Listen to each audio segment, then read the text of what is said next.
and his way of capitalism, Part A. Hello, my name is Adam Smith, and I'm a major part of the Industrial Revolution. Today you will learn when I was born and where. You will also learn what happened through my life and what some of my goals, including going to Oxford University.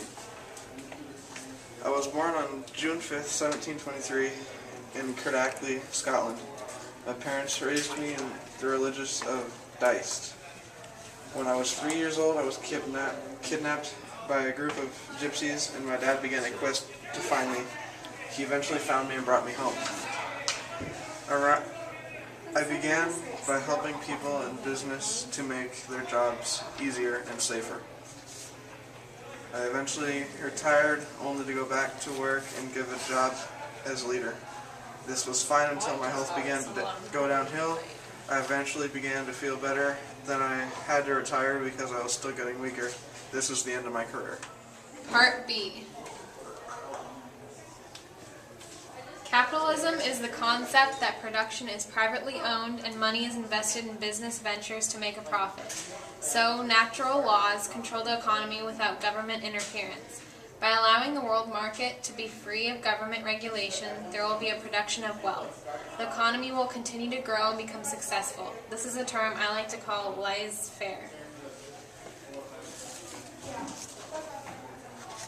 I believe in free trade and that our society gains from an increase in production. By creating better working conditions, we would just be upsetting the free market system and lower profits. Society could be better improved as our market is self-regulating.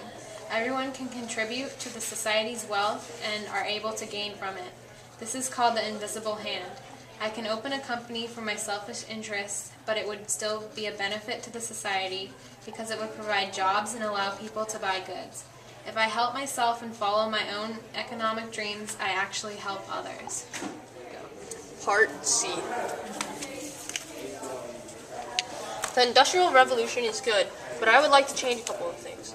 I would like to have a law of self-interest, the law of competition, and the law of supply and demand. Essentially, these are great to help the economy grow without the government. The first being the law of self-interest. The law of self-interest is where people work for their own good, not others. The reason why this is my first reason is that so people understand that they are not forced to do their jobs, but to do it on their own conscience. The law of competition is good to force people to make better products. When anything was made, there was always someone else to counter it and try to make it better, which is pushed from the competition to get more buyers.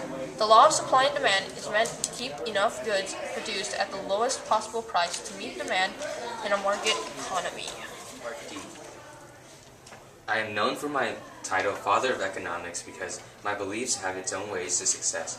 As I stand in front of the factories watching children work hour by hour, I feel that this is just one of the factors of the economy. I can see that there are many unexpected outcomes of this daily routine, but in my mind it is what it is. The conditions of the working class are difficult, but if you want to achieve, you have to work to lift yourselves up from poverty. The people that started their own businesses are now breathing more freely than those that are in caves or under textile machines. I mean, what can I do about it? How can you change a big factor of the way things are as of right now? The way I see it right now is much better due to the fact that the government is in silence. If the government steps in, more people will suffer and situations will arouse. There is a law called Law of Self-Interest. It states that people have to work for their own goods. If you want to be a rich merchant, you'll have to work for it. If you want to have 3 meals a day and a good night's rest, you'll have to work for it. I'm a man of capitalism, and I strongly believe that there is no need to change the way things are. The laissez-faire could be one of the most remarkable policies in economic history. If the world would follow my beliefs and carry them out, then peace would often be a part of society. Part E. A solution to the Industrial Revolution? What solution? Is there even a situation? There are no riots or revolts. A solution that many see, but I don't is the fact that everyone wants the government to step in and give welfare to the poor. How is welfare going to help the poor? They might just end up taking advantages of these aids. In my book, The Wealth of Nations, states that creating minimum wage laws and setting up better working condition laws do nothing but upset the government and economics. Not only does it upset the government, it corrupts production of wealth in society. We're done. If you want to succeed in life, there are a couple of rules you should know. That is the law of competition and the law of supply and demand.